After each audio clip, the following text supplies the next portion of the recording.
All right, let's make our first data type. So every single time that we create a data type, we are going to be writing something called a schema. And a schema is not only something that I say funny, but it's also the description of what our data will look like. All the fields, all of the relationships, all of that stuff that you have. So what I want you to do is to go into your schema folder and create a new file, capital U user.ts, not JS. And then we're going to make our user. So we'll say export const user is equal to, and then we'll say list. And list is a method that comes from Keystone. So we're going to auto import that. Boom, import list from Keystone Next. Again, that might just be Keystone JS in the future, but if you're using auto import, it shouldn't matter because it will detect the package of where it's from.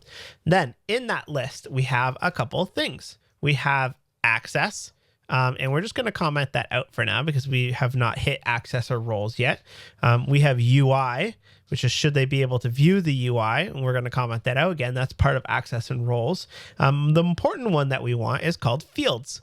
So fields has an object to it, and these are where we put all of the fields that we want. So the person, so we'll add a name field, and that is going to be a text field. Now we need to import the fields from Keystone, both so that Keystone knows how to store the data as well as how they, the actual editing interface that they're going to give to you. So it's going to be text like that. Oh, it put a capital T on that for us. And we'll try to auto import it. Doesn't look like you can auto import it. So we'll go up here, import, curly bracket, we want text, we also want password, and we want relationship, and those are going to be coming from at keystone-next/fields. Okay, good. Now inside of this text, there's a couple options we can pass in an options object, and we're just going to say is required is going to be true. We can take a look at the other options they have is unique. Well, obviously, if it's unique, and is indexed. That is important if you're going to be searching the database frequently by somebody's name. Usually you search for somebody based on their ID or like a slug or something like that.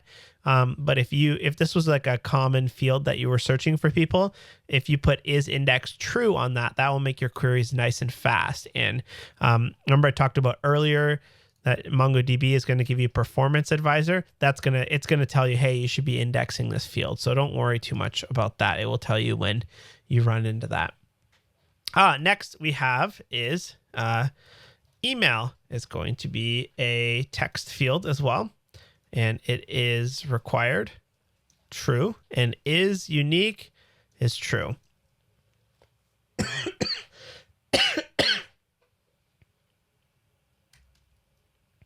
Next up, we have the user has a password. That's going to be a password input.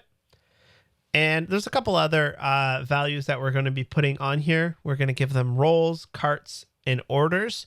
But we won't do that now because we don't have those things. So we'll say to do, add roles, cart, and orders. Okay, so now in order to get this to show up in our Keystone on the back end here, let's take a look at our actual Keystone here. We need to import that into our main Keystone file and pass it to the lists here. So what we'll do is we can probably just type user and it suggests to auto import it. So I'm going to hit enter and it import it. Yeah, import user from schema.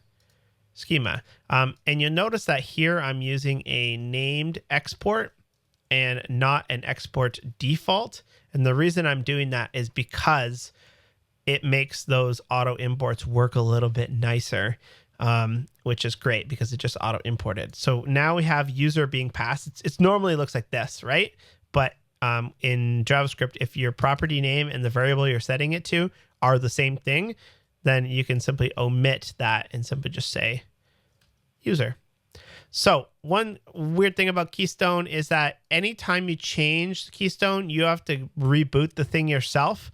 You can set it up to like a node mon or something like that, where it will restart the process itself. It's not like hot reloaded like a lot of the Next.js stuff is. So you do have to kill it. I usually clear it out, start it again.